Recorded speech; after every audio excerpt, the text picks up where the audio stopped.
Hey guys, good morning. It's going to be a short and sweet one today, I think. I'll show you what I've been working on, some UI stuff that I'm grinding out. It's very rough.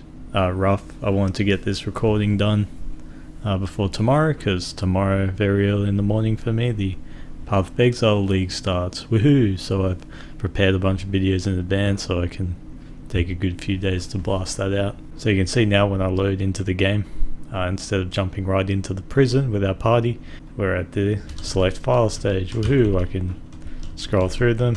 Doesn't really matter which one I press, you'll see that we don't get very far. Here we have create party.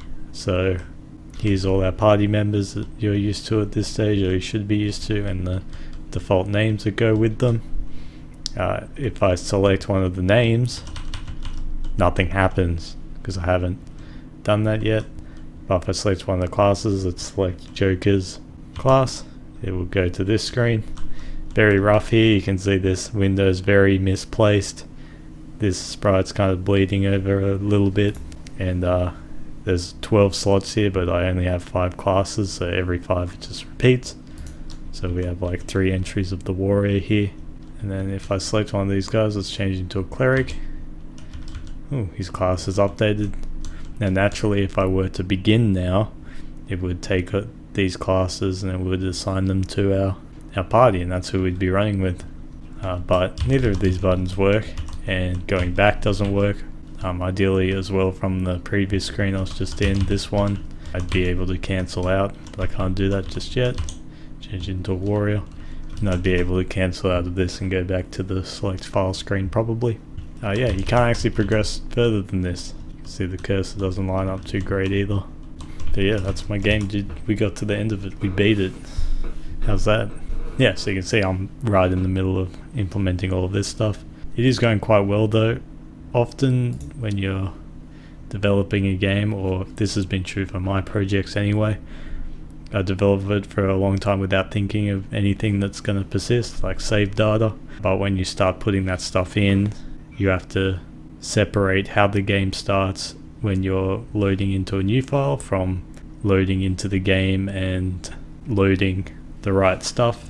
And it is like can be a bit of a hassle, but it's going quite errorless so far anyway. So if I go to my last script in the create of my object main, this in previous episodes had all the temporary stuff. It had like, it would have an enter map and then load player party, and then I gave all the commands to the party and all the items in the inventory, and it was just getting very bloated because that was all just the temporary stuff.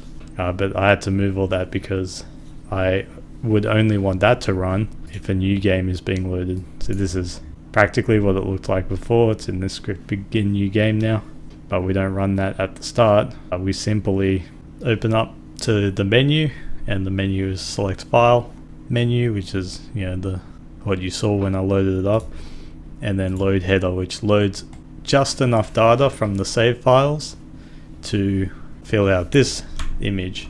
Yeah, this stuff like the location we saved in, how much gold, the file time, the sprite of all the classes, level value here. That level will probably be, I guess, the highest level of your party, or the level of your first member or something. But yeah, that's basically what we create this file header object and load all this stuff for. Yeah, so I think I'll leave it there. There's not really much to talk about. This is very much just a status update episode. For a little bit of juicy, I will show off. I've on the side, and I'm going to start doing this more often, but I've been working on enemies, stuff like enemies, commands and spell effects, content stuff I'm going to really have to start working on. But a lot of that stuff I won't show in these development videos.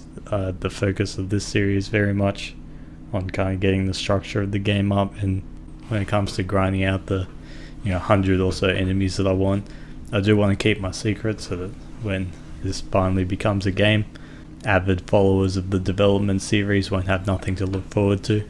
So I have done a handful of enemies, and I'm just going to show off these 2 here that I'm quite fond of. So they're both the smaller size enemies. This one on the left is reflections become too real, you know what I'm saying? And on the right we've got the brothers here. We've got Smiles and not so smiles here. They're a little pair of I don't know, fish elementals, whatever. You can use your imagination. But yeah, that's all I've really got to show off. I'll catch you guys next time in 2 days, ideally, but realistically, I'm going to play a bunch of Path of Exile and I'll catch you guys later. Woo! Thanks guys, peace.